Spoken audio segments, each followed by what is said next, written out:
So now what is the process for filing H1B?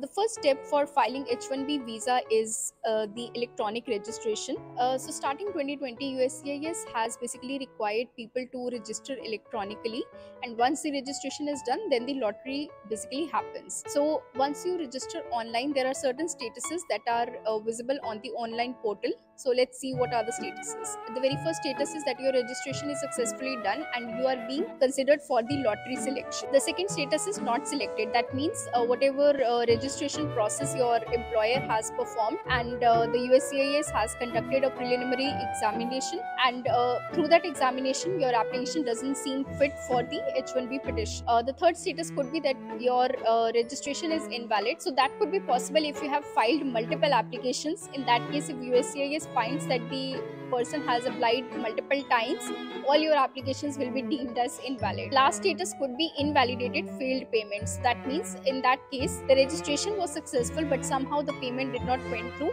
In that case also your application is not considered for the lottery system. So now as part of H1B visa process, the very basic question is that person once admitted on the H1B visa, how much time he or she can stay in the US. So once you are admitted on H1B visa, you can stay at most for 3 years at a time under H1B visa status. In some cases, this time can be extended up to 3 next years. That means a total time of 6 years is applicable for a person to stay in H1B visa in USA. So what happens if you leave early from USA? If in case your employer terminates you or for some reason sends you back to your home country, then the employer is responsible for bearing all the costs for you to return to your native country. So in case you have a dependent family, that means you have a spouse, you have children under the age of 21 years who are unmarried, then you are also eligible to bring them along to the USA, but they can only come on the H4 dependent visa.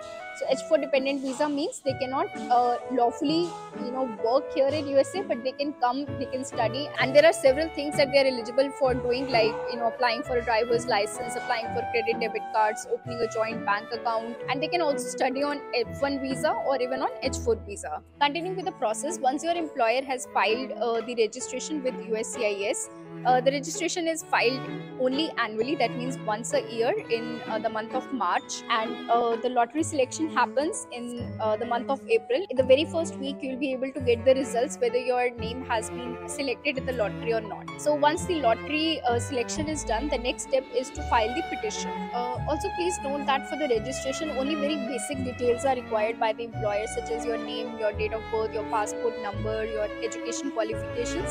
So those are the only basic details that are required for registration. So once you approach the petition filing process, you basically have to give all the documentation to your employer, who can further file your petition with USCIS. So basically the call for filing the petition comes somewhere around the month of June or July, because like as soon as you get your lottery selection result, there is a period of around I believe 80 to 90 days for the employer to file your petition. So during those 80 to 90 days, the employer basically requests you to submit all your required documents, and they also basically validate those documents, and once the documents seem fine, they go and file the petition with the USCIS. They also get a file number corresponding to the petition file. So once you get that file number, it also represents which service center is basically working on your case. So once you have that file number, you can also go onto the USCIS website and see your case status.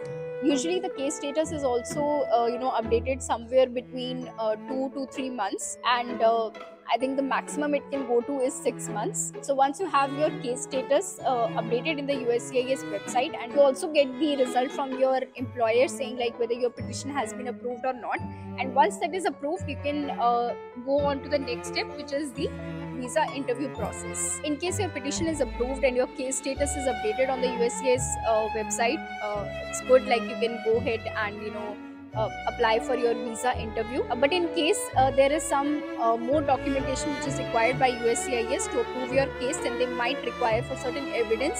So you need not worry if in case you get the RFE, it's nothing like rejection. You just have to provide some additional documentation which USCIS will go through, and if they are satisfied with whatever you have supplied, your case will be approved eventually. So after the petition approval, the next step is to appear for the visa interview.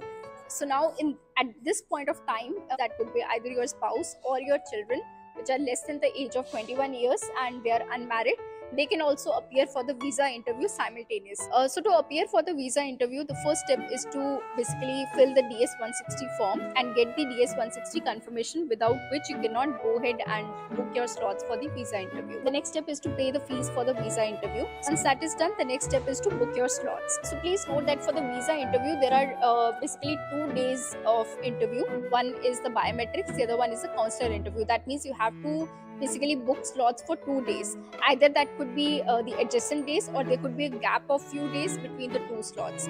If your visa is approved, then the consular interviewer will take your passports and keep it with himself or herself, and your passports will be returned within next 7 to 14 working days. But if in case they return your passport, that means there is some issue and they might issue you a blue or yellow slip, which is the 221G slip, and there might be certain more evidences that they would require in order to approve your visa. So if in case you have appeared for your consular interview and your visa is approved, you've also got your passports back with the visa stamp, then you can plan your accommodation and travel.